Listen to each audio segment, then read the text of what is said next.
bienvenue à tous. Attends, attends, attends.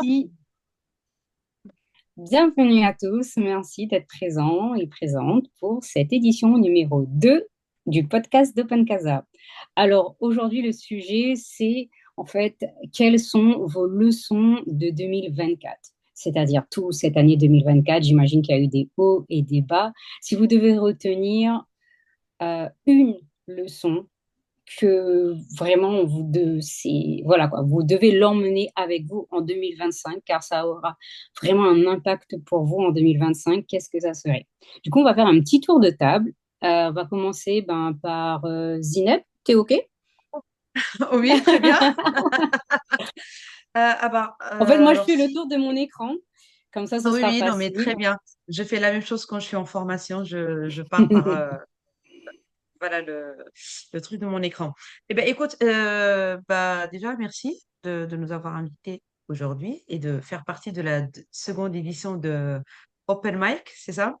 Alors, si moi j'ai une leçon, sincèrement, j'en ai plein, bien évidemment, mais s'il y en a une que j'aimerais vraiment cultiver pour l'année prochaine, c'est de prioriser mes actions et mes projets tout en évitant de me noyer, d'avoir la tête dans le guidon. Voilà, c'est d'éviter d'être tout le temps dans le quotidien et savoir prioriser ses actions et garder en tête les projets de développement et prioriser ses actions et rester focus là-dessus. C'est pas évident. C'est pour ça que je le note en priorité number one. C'est tellement pas évident. Donc, ça serait ça, D'accord. mon, Prioriser. voilà, prioriser euh, pour justement ne pas tomber dans le quotidien, je gère le quotidien. Parce que quand tu D'accord. gères le quotidien, bah, finalement, tu fais que ça.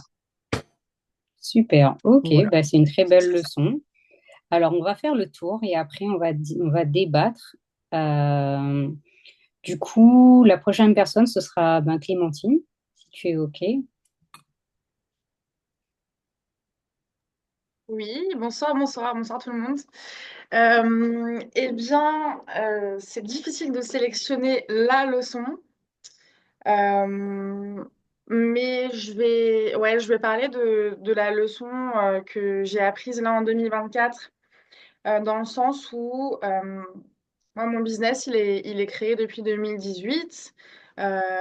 C'était un business qui tournait bien en métropole, etc. Et du coup, l'année 2024 est l'année où j'ai fait le moins de chiffres depuis 2018.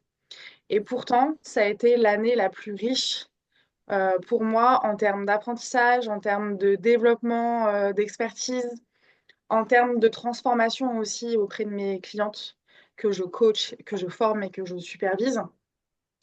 Ça a été vraiment une année méga, méga intense et très, très riche. Malgré le fait que c'est l'année la plus faible en termes de chiffre d'affaires. Et du coup, la leçon c'est un peu philosophique tout ça, mais la leçon que je fais de tout ça, c'est que la valeur de notre business et de notre travail n'a rien à voir avec nos chiffres d'affaires.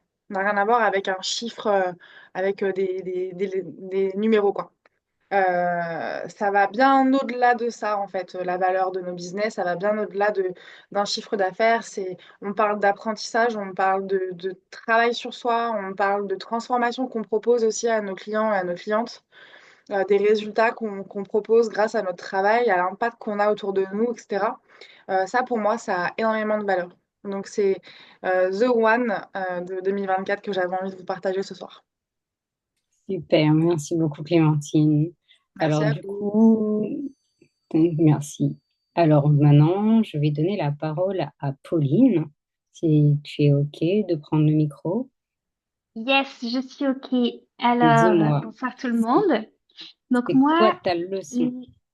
l- ma leçon numéro 1 sur 2024, ce que vous trouvez dans ma biographie Instagram aussi, c'est kiff égale succès. Et en fait, j'étais en train de relire les petites notes que j'avais préparées pour ce soir, en train de relire les différents objectifs que j'avais notés, et finalement, tout se résume à ça. C'est-à-dire que tout ce qu'on fait dans le kiff, que ce soit avec des clients qu'on kiffe, sur des projets qu'on kiffe, avec un quotidien qu'on kiffe, donc c'est-à-dire en se sentant bien dans sa vie, dans son corps, juste en étant dans un sentiment de bien-être, quoi. tout ce qu'on entreprend depuis cette énergie-là, ça fonctionne. Ça peut que fonctionner, ça peut que apporter des super résultats, contrairement à être dans une énergie de peur, dans une énergie de ah, je vais partir au combat et me donner à fond dans mon business et je vais galérer, etc. Comme tu le disais tout à l'heure, Jennifer aussi, ça c'est des énergies qui n'aident pas, qui n'aident pas. Et je Yes. vais coltiner ces clients que je trouve relous. Bref, kiff égale succès, leçon number one. Super, bah, ça va être encore plus de kiff, j'imagine, en 2025. Yes. Ah, super. Alors maintenant, Monsieur Romuald, dis-moi. Ah, ton micro, Romuald.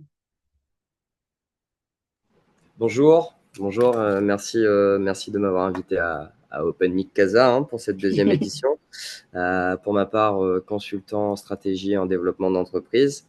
J'ai lancé ma boîte depuis 2 ans et effectivement, en leçon, ce que je retiens, alors il y en a beaucoup, je vous avoue, parce que 2 ans, c'est là où on fait toutes les petites bêtises d'entrepreneur. Mais je retiens qu'en fait, il faut être en accord avec ses valeurs, c'est ce que disait Pauline, dans le sens où vraiment proposer des accompagnements, aller chercher des offres qui nous font plaisir à faire et qui ne sont pas là juste pour nous rémunérer simplement. Et en faisant ça aussi, c'est vraiment de structurer intelligemment toutes ces charges et tout, puisque quand on a des entreprises, il faut savoir prédire ce qu'on va payer à l'URSSAF, en, en charge sociale, etc. Donc, c'est vraiment de se dire, en fait, qu'est-ce que je veux faire en 2025, par exemple? Qu'est-ce qui me ferait plaisir de le faire? Comment je vais le faire? Et avoir quand même un objectif, j'ai envie de dire, et avec cet objectif, vraiment prévisionner. Et je pense que moi, ça va être l'objectif principal de 2025. Super. Merci Romuald de m'avoir fait rappeler en fait, la première édition s'est toute présentée. Du coup, on va dire que j'ai zappé un petit peu ça. Donc, du coup, merci de l'avoir rappelé un petit peu qu'est-ce que tu faisais. Est-ce que du coup, vous pensez que ce serait bien qu'on rappelle un petit peu dans cette deuxième épisode quand même qu'est-ce qu'on fait avant pour qu'on puisse un peu orienter la conversation? Du coup, Romuald t'a dit, tu es dans la stratégie, la vente digitale. Je dis pas Stratégie de et bêtises. développement d'entreprise, ouais, c'est ça. Voilà, c'est ça. Est-ce que vous voulez juste dire ce que vous faites ou on va dire un petit peu plus? Tu veux en dire un petit peu plus, Romuald, ou c'est OK pour toi? Écoute, non, moi, c'est comme je disais, le but d'Optimal Consulting, c'était aussi de pouvoir accompagner les entrepreneurs, les entreprises à développer leur entreprise. Et c'est aussi comme ça qu'avec Pauline, on a été amené à monter Open Casa, parce que ça rejoignait vraiment cet esprit aussi de lancer des accompagnements plus globaux qui touchent plus de personnes. Donc, ça fait aussi partie des priorités 2025. Super, merci. Du coup, est-ce qu'on repart depuis le début ou on fait le sens inverse pour vite se présenter? Qui C'est toi qui commence? On décides. peut varier les plaisirs. Allez, vas-y. Euh, Pauline, allez, on fait le sens inverse. Alors, donc moi, je suis community manager et coach réseaux sociaux et en 2025, je vais développer particulièrement cette partie-là, c'est-à-dire que je vais accompagner les solopreneurs qui veulent trouver leurs clients via les réseaux sociaux. Et je suis également co-organisatrice de Open Casa avec Romuald qui est là ici ce soir. Open Casa qui est un événement qui rassemble des entrepreneurs à La Réunion dans un milieu business and chill, comme on aime dire, dans une jolie case avec piscine, parfois jacuzzi, où on bosse, on se rencontre, on chill et on passe surtout de très bons moments de partage autour de l'entrepreneuriat. Super, merci beaucoup Pauline pour ta présentation. Clémentine, du coup, rappelle-nous un petit peu ce que tu fais au cas où s'il y a des gens qui n'ont pas vu le premier épisode. Yes. Alors principalement, je coach, je supervise et je forme d'autres femmes accompagnantes pour qu'elles puissent prendre leur place dans le monde de l'accompagnement, pour qu'elles puissent prendre l'assurance aussi de créer une propre marque, leur propre marque d'accompagnement. Ce qui fait qu'elles peuvent se démarquer grâce à ça sur un marché qui est très florissant aujourd'hui de nos jours.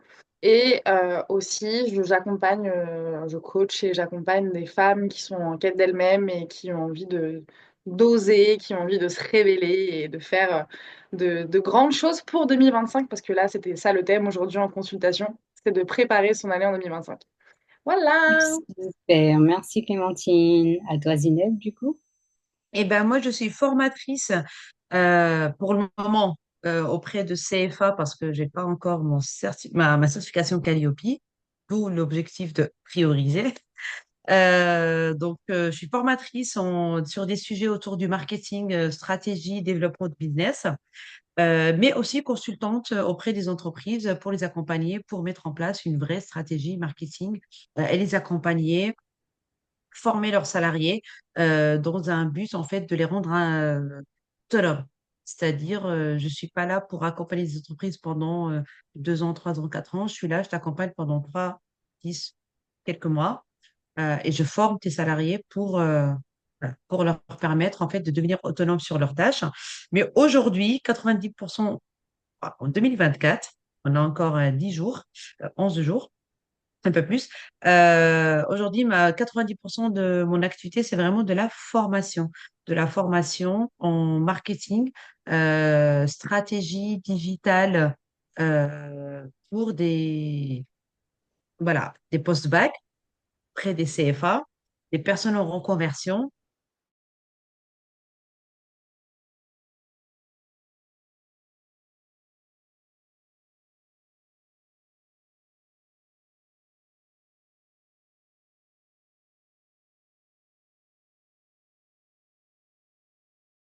Alors, du coup, après cette petite présentation, je vais commencer, moi, déjà à me présenter.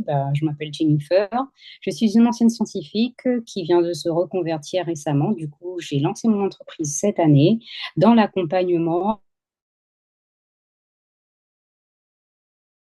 C'est vraiment, en fait, vous montrer que notre système nerveux qui nous aide un peu à nous sécuriser, à savoir si on est en danger où on est en sécurité, il va conditionner en fait nos états de stress. Et en sachant que nos états de stress, ça peut nous gâcher la vie, voire même influencer sur nos comportements et nos pensées. C'est vraiment en fait amener les gens grâce à des techniques dites, on va dire, qui apaisent, à venir se reconnecter à eux-mêmes en fait pour savoir quels sont les outils qu'ils peuvent mettre en place pour pouvoir, on va dire, mieux se diriger et mieux, on va dire, ne pas se laisser aller plutôt par le stress. Parce que souvent, on ne se rend pas compte, autant dans l'entreprise comme dans la vie au quotidien, on peut être, on va dire, on peut avoir une vie gâchée à cause du stress. Et si on peut avoir une vie un petit peu plus sereine, ce serait chouette. Donc, du coup, voilà, j'accompagne les entrepreneurs, mais aussi bientôt, j'espère, les entreprises à avoir cette qualité, cette compétence à leur corde pour éviter surtout le burn-out. Donc voilà. Alors du coup, moi, si je devais retenir une seule leçon sur les quelques mois que j'ai eus, parce que j'ai eu moins d'un an d'activité, euh, c'est vraiment que ça peut être facile. Je me suis compliqué beaucoup la vie au début à vouloir faire des choses très compliquées et aussi à aussi me rendre la vie compliquée, un peu me torturer limite, hein, à dire que non, si c'est pas difficile, si c'est pas compliqué, limite à être trop sérieux, je sais pas trop, mais peut-être à incarner un archétype de l'entrepreneur qui bosse et qui s'acharne et qui vit une vie difficile, et que si c'était facile, c'était pas légitime pour moi d'être payé, d'avoir un salaire et de dire que j'étais entrepreneur. Donc, du coup, voilà. Ça, c'est ma leçon, on va dire, qui a énormément changé pour moi en 2024. Donc, du coup, si je fais un petit récapitulatif de vos leçons, ce serait de prioriser, c'est-à-dire ouais, porter l'accent en fait sur comment prioriser pour que entre les actions et les projets, en fait, on ne soit pas sous l'eau. Ensuite, on a eu aussi que la valeur de notre travail ne dépend pas en fait de notre chiffre d'affaires. Ça, c'est très important, surtout quand on démarre. Et ensuite, nous avons kiff égale succès. Et pour enfin structurer, lorsqu'on connaît ses valeurs, lorsqu'on sait qu'est-ce qu'on veut faire, comment avoir des objectifs, ensuite prévisionner, bien s'organiser pour ne pas se perdre. Donc du coup, voilà, et moi, à la fin, j'ai dit que voilà, ça pouvait être facile. Du coup, par rapport à tout ce qu'on a eu, est-ce que quelqu'un voudrait rebondir? Est-ce que quelqu'un voudrait intervenir pour mieux peut-être en renchérir sur une des réponses qu'on a eues ou même sur sa propre réponse? Allez, je vais réenchérir. Merci, Kiff égale Romuald. succès. Clémentine disait aussi un peu plus tôt qu'on conditionnait pas la beauté de son entreprise ou la valeur de son entreprise à son chiffre d'affaires.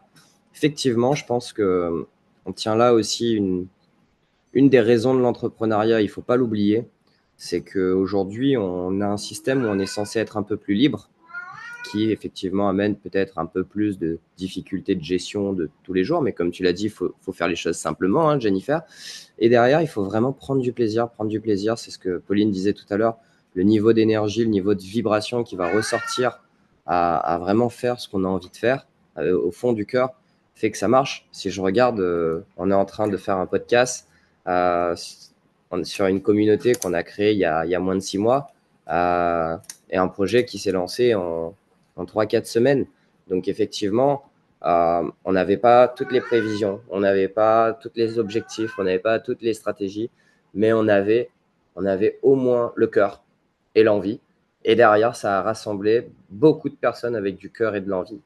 Et je pense que c'est ce qu'on se dit tous là depuis tout à l'heure, c'est faut arrêter de stresser. Bon, il y a le bon stress, le mauvais stress, mais bon, c'est vraiment de se dire, on fait ce qu'on a envie de faire, que ça fonctionne ou ça fonctionne pas. Faut arrêter de vivre pour le jugement de l'autre.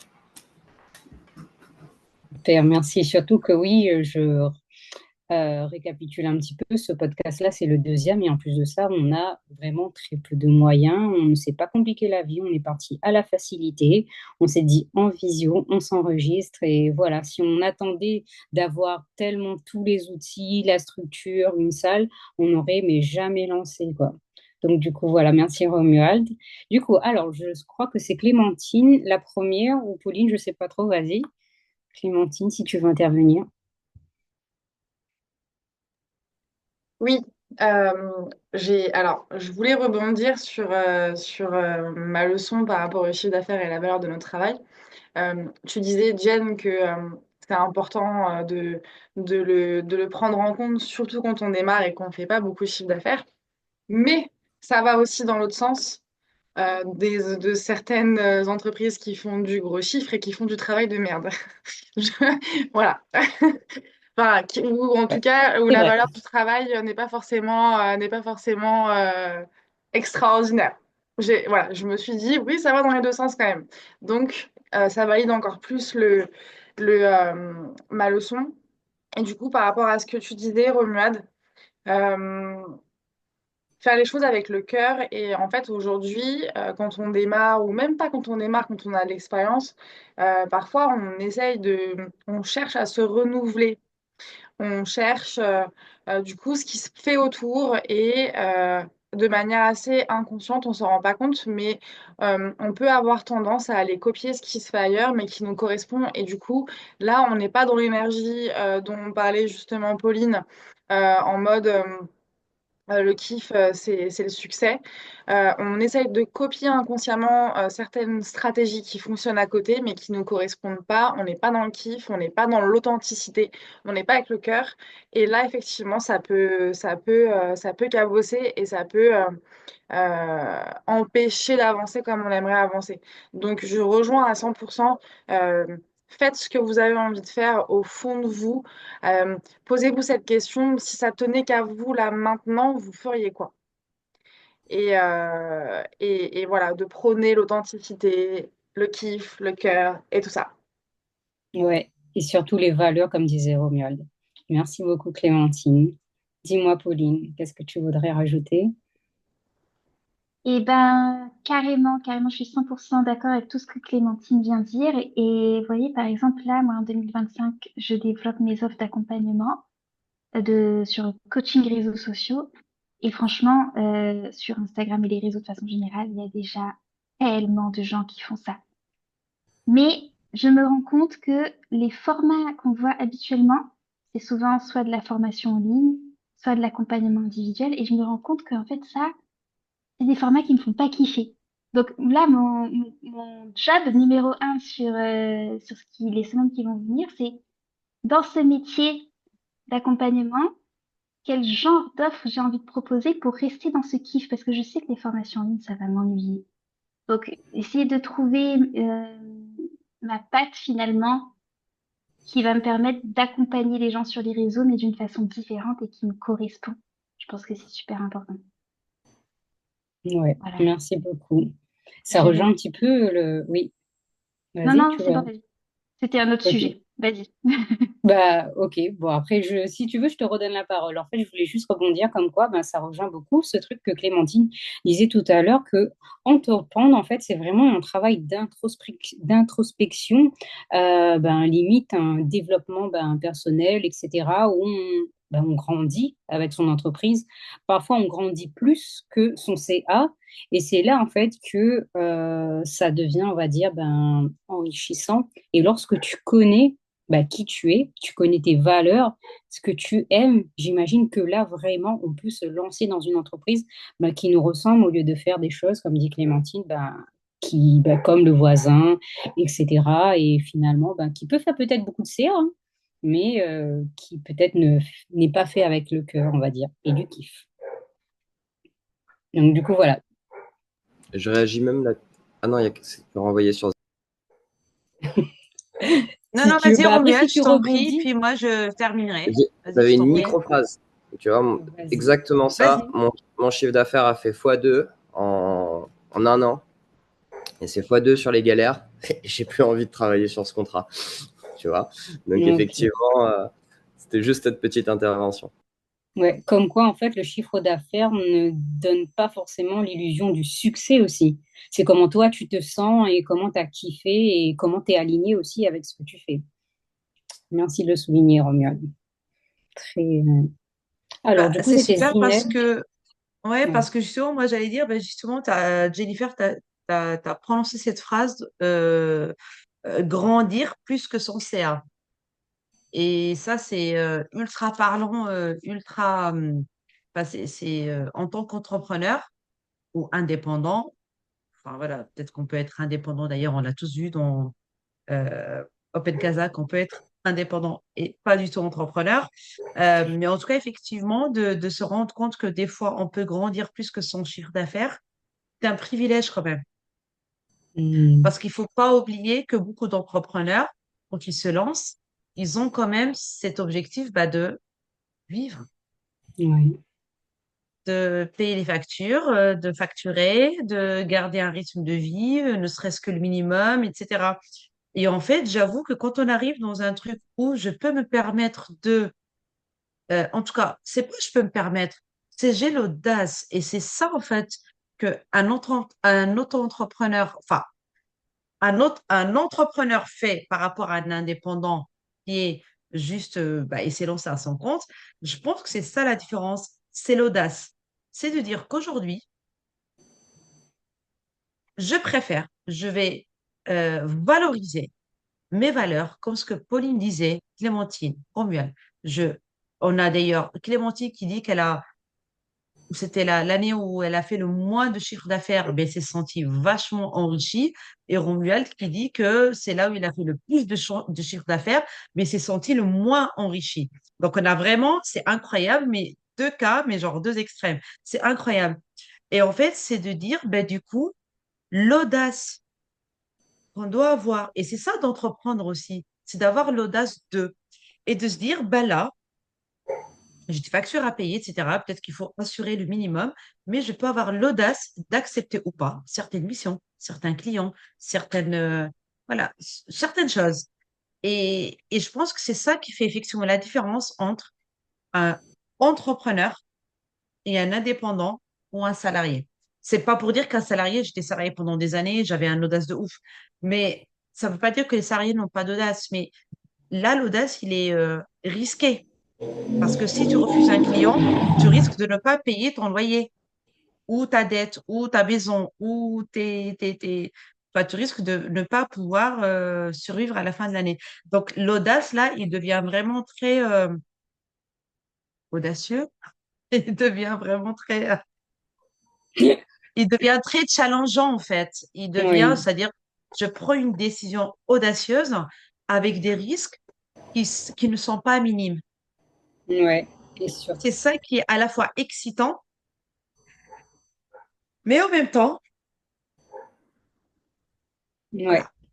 Merci beaucoup parce que moi, ça me parle beaucoup. C'est vraiment quelque chose, en fait, qui m'a un petit peu drivé cette année. C'est vraiment, en fait, de dire, OK, ça fait quand même pas mal de temps que j'étais au chômage, on va dire, et que je réfléchissais sur ce que je voulais faire. Et c'était vraiment un gros travail d'introspection pour moi, en fait, de trouver quelque chose qui pouvait allier mon passé et toutes les formations, en fait, pour que ce soit quelque chose qui me ressemble. Sauf que, bah oui, en effet, c'était pas forcément, on va dire, concluant dans la matière. Parfois, de l'expliquer, c'est pas forcément facile, mais on va dire que j'ai eu et je l'ai toujours là cette audace d'avancer malgré tout, malgré les difficultés et malgré le chiffre d'affaires en fait qui décolle pas. Parce que je vais être honnête avec vous, en 2004, en fait, j'ai pas fait beaucoup de chiffre d'affaires, voire pas beaucoup. J'ai encore des choses qui, on va dire, vont bientôt arriver. Mais concrètement, pour moi, j'ai jamais autant grandi. C'était pas des périodes faciles, comme dit Clémentine tout à l'heure, et ben c'était vraiment, on va dire, assez même dur, mais je me rends compte qu'après ces moments, quand tu arrives au fond de la piscine, en fait, tu as vraiment cette impulsion, en fait, pour vraiment y aller. Et je me suis dit, en fait, c'est vraiment rester fidèle à mes valeurs. Et je pense qu'aussi, c'est un acte de foi de se dire, OK, ben, malgré les difficultés, là, est-ce que tu es encore aligné avec toi-même? Est-ce que tu continues toujours dans ce que tu as décidé, là? Je ne sais pas par rapport à toutes vos thématiques, là, demain, à la prochaine difficulté, est-ce qu'on ne va pas lâcher? Parfois aussi, en fait, c'est ça aussi, c'est comme dans un couple, dans une relation, etc. Je pense que notre entreprise, en fait, il faut le voir aussi comme une relation. On a une relation avec elle et du coup, c'est à travers cette relation-là qu'il faut nourrir ses valeurs et nourrir du kiff. Donc voilà, c'est ce que je voulais rebondir sur celui de Zineb. Oui. Clémentine, avant, après je te reprends. Yes, il y a tellement de choses à dire. Euh, je vais lever la main tout à l'heure, mais là, j'ai envie de rebondir sur tout. Euh, Tout à l'heure, je disais que par rapport à la valeur de notre business et de notre entreprise, la valeur ne dépend pas du chiffre d'affaires. Et je disais, il y en a qui font des très gros chiffres d'affaires et qui font de la merde. Je m'explique avec un peu plus de vocabulaire, je dirais. Il y a ce que vous disiez tout à l'heure, effectivement, on peut faire du travail qui n'est pas aligné avec nos valeurs et rapporter beaucoup d'argent et pas se sentir aligné. Ce qui a été mon cas, par exemple, quand je faisais beaucoup d'arrêts tabac avec l'hypnose en métropole. Je gagnais énormément d'argent avec ça, mais ça n'avait pas de sens pour moi de gagner de l'argent comme ça. Et il y a aussi, je pensais aussi à, à, dans le monde du coaching, beaucoup de choses qui se font aujourd'hui, beaucoup d'arnaques et beaucoup de personnes qui se font avoir dans le New Age, dans le développement personnel, tout ça. Je pensais à ça aussi. Euh, et il y avait autre chose. Tout à l'heure, tu parlais d'audace, Zineb. Et aussi, en fait, de rester dans sa zone de génie. Il y a ce mot-là qui m'est venu tout à l'heure et c'est juste la base de mon programme TSV, c'est de découvrir sa zone de génie et de rester dans sa zone de génie pour se déployer, pour développer une expertise avec de l'audace, donc prise de risque, et aussi de la sauvagerie. Moi, j'aime bien dire ça. Mettons un peu de sauvagerie dans notre business, ce qui permet aussi, en fait, j'ai eu, voilà les galères en 2024, ça c'est clair, un peu comme nous tous, j'imagine. Mais en fait, notre mental s'imagine le pire. Je vais finir sous un pont. Nan, nan, nan. Mais en fait, malgré toutes les difficultés et tous les problèmes, on a toujours des solutions. C'est assez ouf, en fait. Dans le pire truc qui peut nous arriver, on se rend compte que waouh, il y a la solution qui est juste là et que c'est nous qui la créons, la solution. Donc, prenez des risques en 2025, faites de la sauvagerie dans vos business parce que quoi qu'il arrive, en fait, ça ira. Vous allez trouver les solutions. Super, merci Clémentine pour cette Mhm. jolie, Ça veut belle dire quoi la phrase. sauvagerie? Un peu de Tu niaque, vois, j'imagine. t'es dans la savane et tu chasses, t'es sauvage et t'es même limite Tu tentes insolente et des trucs. t'avances, tu vas quoi. Ouais. Tu oses et tu t'excuses pas, Tu quoi. oses, Ah ouais, là, c'est il n'y Tu a pas le écoutes temps, tes on a instincts. super, Mm. merci. Dis-moi, Zineb, qu'est-ce que tu voulais Bah, c'est un peu comme Clémentine, c'est-à-dire que je devais rebondir sur un truc, mais c'est vrai qu'on parle de tellement de choses. Euh, Ce qu'elle dit, en fait, rester sauvage, j'adore. Ça peut paraître un peu. Quand je dis sauvage, c'est pas elle attaquer les gens, c'est rester sauvage dans ses instincts, c'est-à-dire s'écouter, se libérer un petit peu de ce qui est autour, qui vient un petit peu polluer notre manière de voir le monde et de voir la vie, d'être un peu plus proche de sa propre nature, de son âme. Ouais, je pars aussi pas dans la philosophie. Je suis à Bali sur un coffee shop au bord de plage. Mais en gros, vraiment de se reconnecter à soi-même et s'écouter. Pour moi, c'est ça d'être sauvage. C'est de se libérer de tout ce qui est autour qui vient un peu te polluer. C'est d'être un enfant de 2 ans et pas un enfant de 5 ans. Et en fait, l'enfant de 2 ans, il est tellement instinctif. Il est instinctif. Il sait pas ce que tu lui dis, c'est pas ce que tu lui racontes, il est instinctif, il vit. Des animaux, ils vivent. Et sauf que nous, en fait, on est vraiment dans des cadres où on a appris à être dans un cadre, on a appris à répondre à certains comportements, on a appris à répondre à certaines situations de stress, notamment financières, d'ego, d'entreprise, d'entrepreneuriat, de relationnel, de vie personnelle. Donc, on a développé des mécanismes de répondre à ça. Et je pense que ceux parmi nous, j'en suis pas l'exemple, mais ceux parmi nous qui arriveront, enfin, pardon, qui arriveraient à, à retrouver leur état sauvage, c'est-à-dire leur état instinctif, mais alors là, ils cartonneraient. Après, voilà, en fait, là, on part un petit peu trop dans la philosophie, etc. Mais vraiment, si je veux vraiment rester un petit peu terre à terre et revenir sur ce que j'ai appris de 2024 et ce que j'aimerais vraiment faire en 2025, c'est que 2025, effectivement, qu'est-ce qu'elle a mis? Ah, j'ai pas vu Clémentine. Sauvage, voilà, exactement. Et donc, vraiment, là, pour 2025, c'est-à-dire, je suis en train un petit peu de prendre des risques, je vous en parlerai dans quelques mois. Et là, ça fait 2 semaines que je me dis, bah, fuck it. Fuck it. J'y Ben, go. tu C'est sais bon. quoi? Je vais rebondir sur ce Go. mot sauvage. C'est bien, Voilà. Zineb, tu sais pourquoi? Parce qu'en fait, tout ce que tu as dit, c'est la définition scientifique du mot sauvage. En fait, Mais lorsque je non. travaillais en laboratoire, je travaillais sur les souris. Et il faut savoir que quand tu achètes des souris, souvent c'est avec des structures qui sont basées aux États-Unis. Et en fait, tu as la souris sauvage et la souris avec une mutation génétique. La mutation génétique, par exemple, quand je travaillais sur le diabète, c'était avec une mutation appelée DB qui induit le diabète, ce qui fait que la souris arrive, elle est diabétique. Des fois même depuis la naissance, en fait, parce qu'on les injecte dans leurs cellules, etc., des mutations. Et en fait, la souris sauvage, c'est la souris à l'état pur, c'est-à-dire celle qui est neutre, rien et tout. C'est notre contrôle, notre témoin, en fait.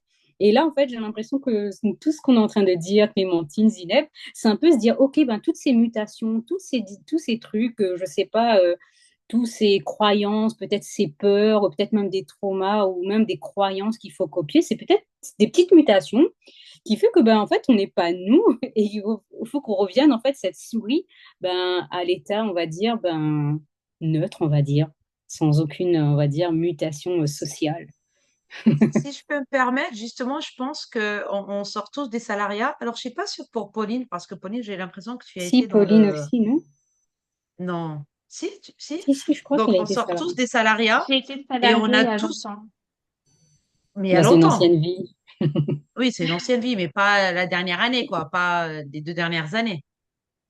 Et donc, j'ai l'impression, en tout cas, dans ce groupe-là, qu'on a tous pris la décision de se lancer et d'être entrepreneur et de se lancer des défis et de lancer des activités parce qu'on voulait aller se retrouver. Et je pense que inconsciemment, on voulait retrouver notre état sauvage. Mais c'est pas évident parce qu'on est formaté aussi.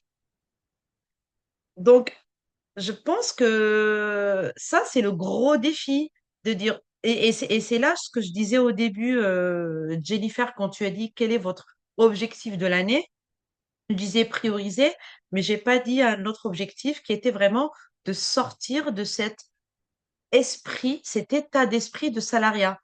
Parce que malgré que je sois indépendante depuis plus d'un an, voilà, il y a que 2, 3 mois où j'ai percuté en mode, mais je suis vraiment dans un esprit de salarié.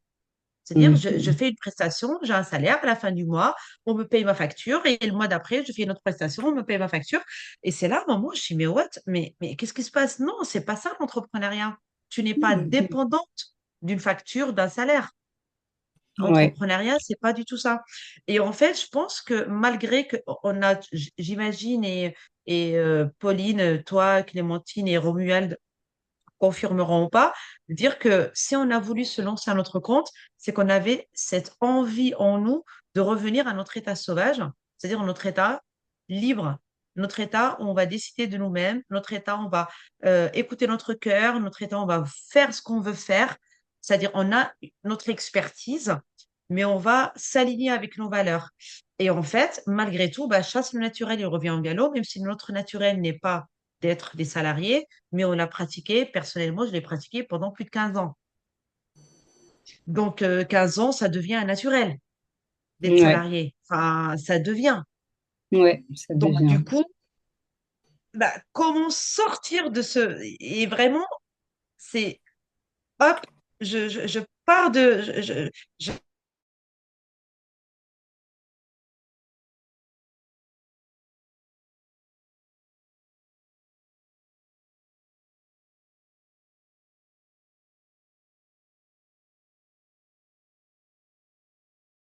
on l'a très bien expliqué. Et en fait, c'est ça, c'est un fight entre, je veux revenir à mon état sauvage, mais j'ai les trucs que je connais, que je maîtrise, qui me tirent vers eux, parce que je les maîtrise et je les connais. Ouais, et Donc, merci beaucoup. Le mot liberté. Cet état, en fait, vraiment amène à cette liberté ben, de créer ce qu'on veut à notre manière, cette liberté d'être soi aussi. Donc, du coup, voilà. Merci en tout cas, Zineb. Romu, dis-moi. Attends. Oui, je voulais réagir aussi un petit peu sur être sauvage, être peut-être aussi, tout à l'heure tu parlais Zineb, de se dire c'était peut-être du reconditionnement, c'est-à-dire de se conditionner à travailler dans une autre manière.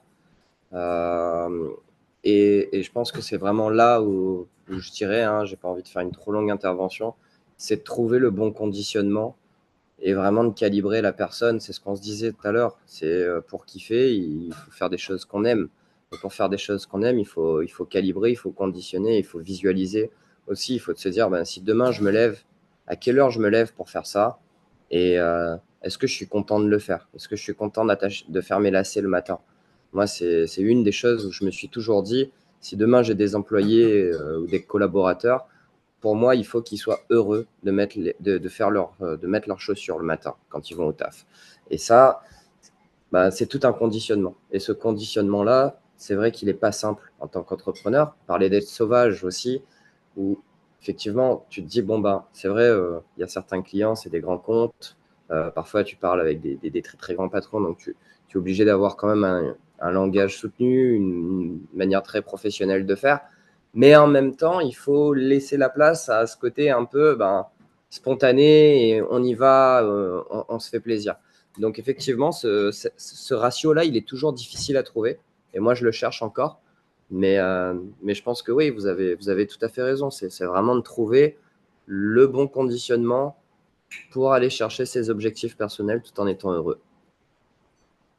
Merci beaucoup, Romuald. En effet, il y a vraiment ce truc de vraiment de reconnexion à soi, en fait, à ce qui nous fait vibrer, ce qui nous fait kiffer, en fait. Et ouais, ce truc de reconditionnement-là, j'aime beaucoup.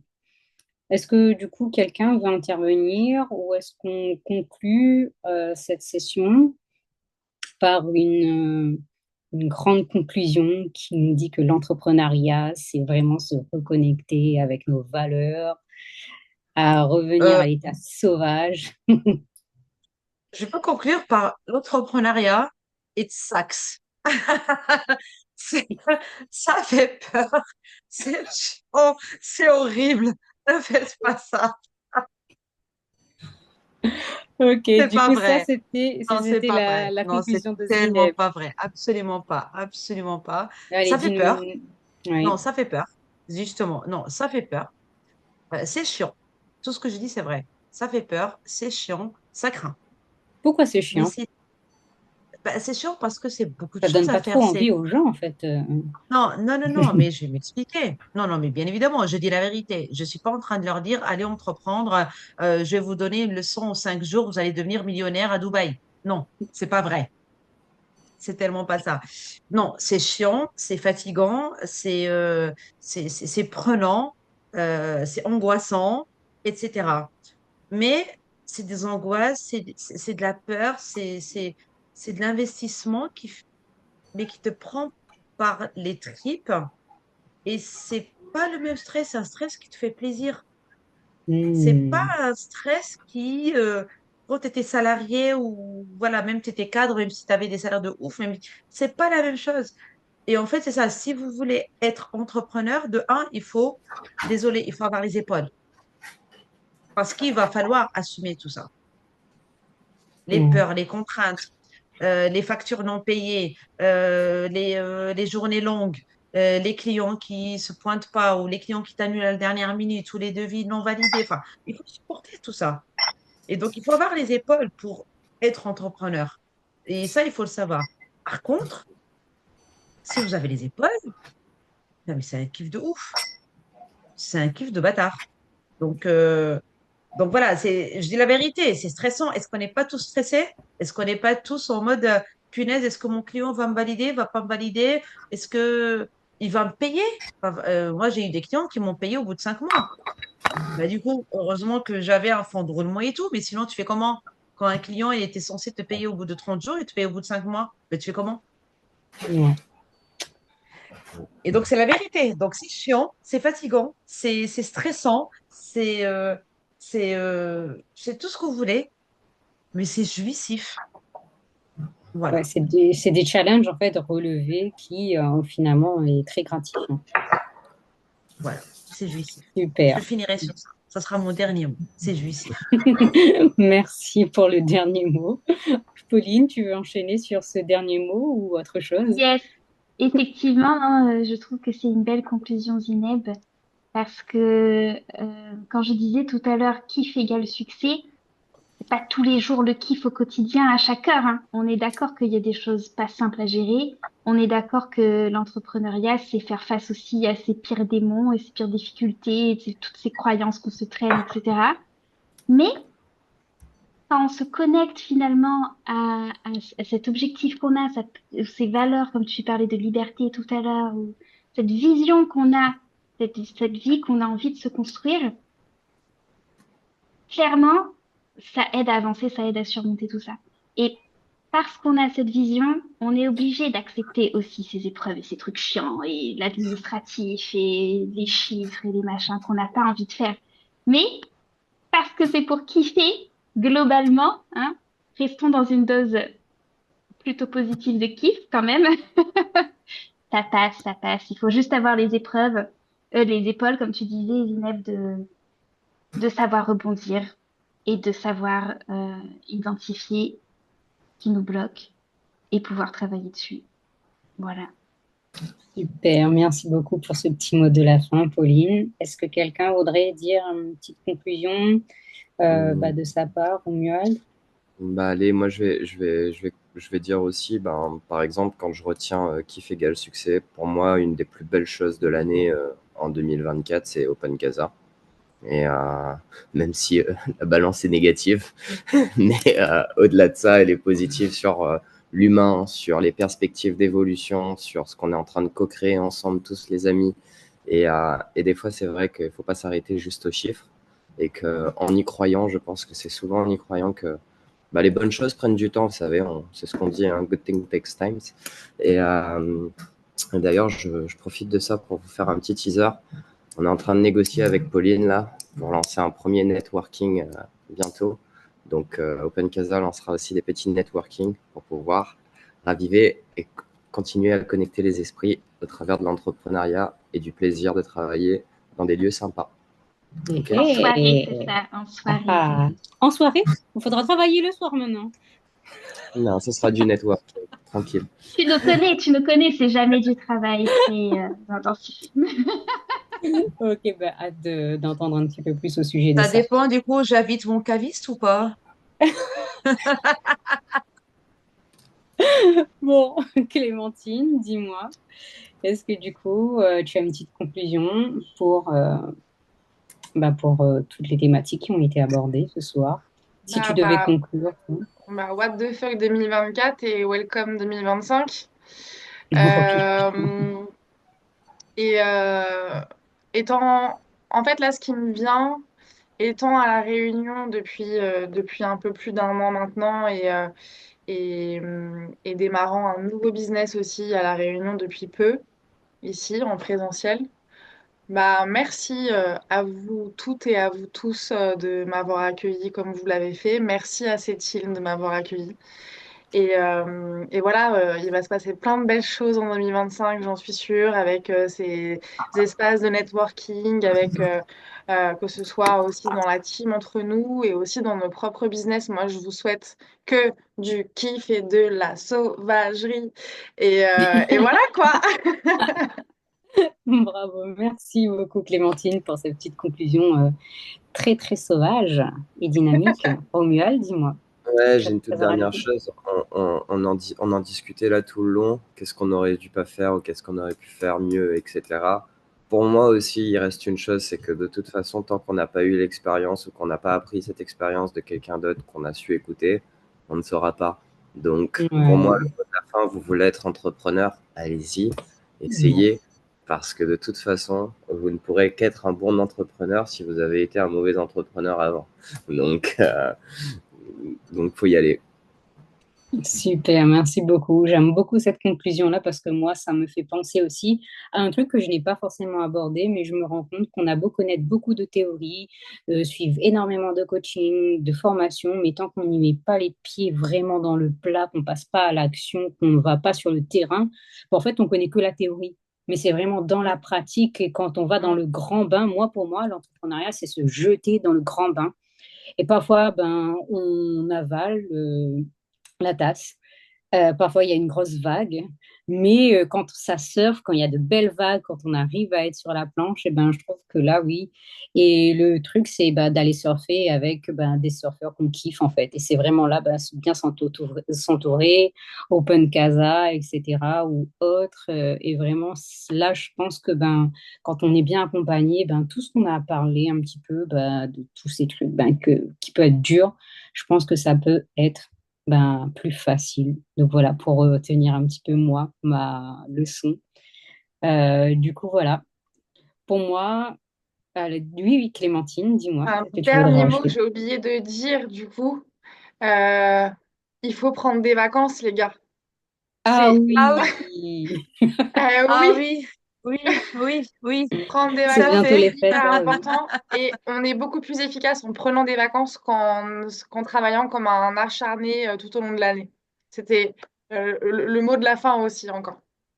Super, merci beaucoup. D'ailleurs, bah oui, c'est bientôt les Si quelqu'un a vacances. une Bah, écoute, cabane dans un pays étranger ou dans la forêt, moi je suis il y a preneur.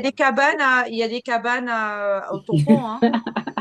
Si j'entends quelqu'un qui est à une garde de maison, je te dis, Romuald, On fera open cabane après.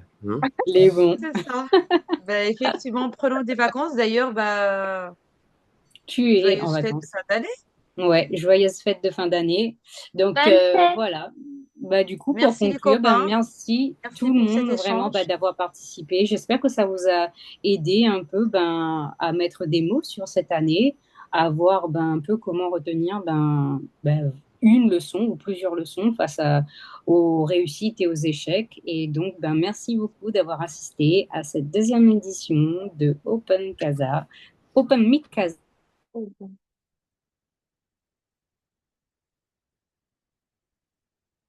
Petit bug, petit bug.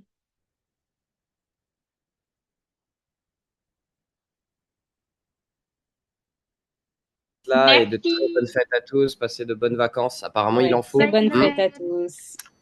Allez, ciao. Ciao. Attends. Ciao.